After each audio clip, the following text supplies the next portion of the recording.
નમસ્કાર, આપ જોઈ રહ્યા છો સ્પાર્ક ટુડે ન્યૂઝ। છોટાઉદેપુર જિલ્લાના બોડેલી શહેરમાં મધરાતે ઘરમાં બે ચડ્ડી બંધનધારી ઘૂસી ચોરી કરી ફરાર થઈ ગયાનો બનાવ સામે આવ્યો છે। હાલોલ રોડ પર આવેલી શ્યામકુંજ સોસાયટીમાં બે અજાણ્યા શખ્સોએ પરિવારને ધારદાર હથિયારની અણીએ ધમકાવી મહિલાના ગળામાંથી આશરે 3.5 તોલાની સોનાની ચેન લઈ ફરાર થઈ ગયા હતા।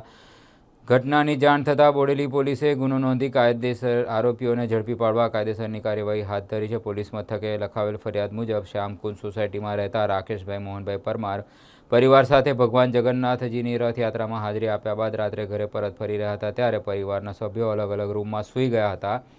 જ્યારે ઘરના આગળનો દરવાજો ખુલ્લો હતો। રાત્રે આશરે 3 વાગ્યાના અરસામાં બે ચડ્ડી પહેરેલ અજાણ્યા શખ્સો ઘરમાં ઘૂસી ગયા હતા। આરોપીઓને ધારદાર પાળ્યું બતાવી પરિવારજનોને ડરાવ્યા અને ફરિયાદીના માતાના ગળામાંથી આશરે 3.5 તોલાની સોનાની ચેન લઈ ફરાર થઈ ગયા હતા।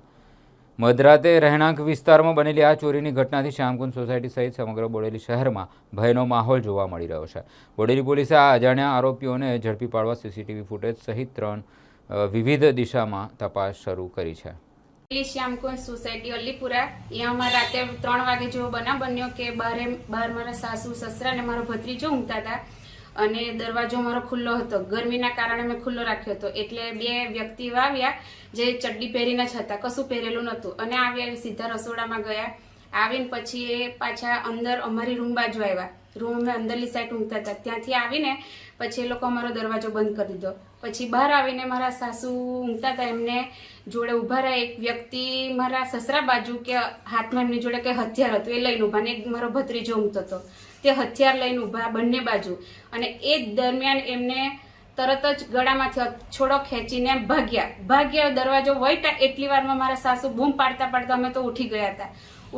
એટલી વારમાં તો એ ભાગી ગયા, ના પકડાય। મારી સાસુ બૂમ મારો છોડો લઈને ભાગે છે એમ ચોર બોલ્યા બી, પણ હવે એ પકડાયા ના અને તાત્કાલિક અમે પોલીસ સ્ટેશન બોડેલીમાં જાણ કરાવી હતી। તરત પોલીસ આવ્યા હતા રાતે અને અમે બધી જાણ વ્યક્તિગત લખાઈ બી છે અને બધી રીતે જાણ કરી બી છે। બાયણું ખોલ્યું એ લોકોએ અને પછી અવાજ આવ્યો એટલે હું તૈયારી બોલી કે કોણ છે। પછી એટલી વારમાં એ બોલી પછી મારથી બોલાયું નહીં અને ડાયરેક્ટ એ લોકો રસોડામાં ગયા અને રસોડામાંથી પછી બહાર આવ્યા અને વચ્ચેની રૂમમાં આવ્યા અને વચ્ચેની રૂમમાંથી પછી મારા છોકરા ઊંઘતા હતા ફેમિલી સાથે।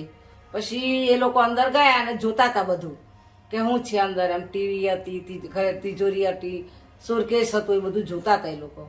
અને પછી બહાર નીકળ્યા પછી આ લોકોને અમે પલંગ પર આવીને પછી મારો છોકરો અને એના પપ્પા ઊંઘતા હતા દાદા, પછી એ લોકોએ હથિયાર મૂકી દીધા ઉપર ગળા ઉપર જ।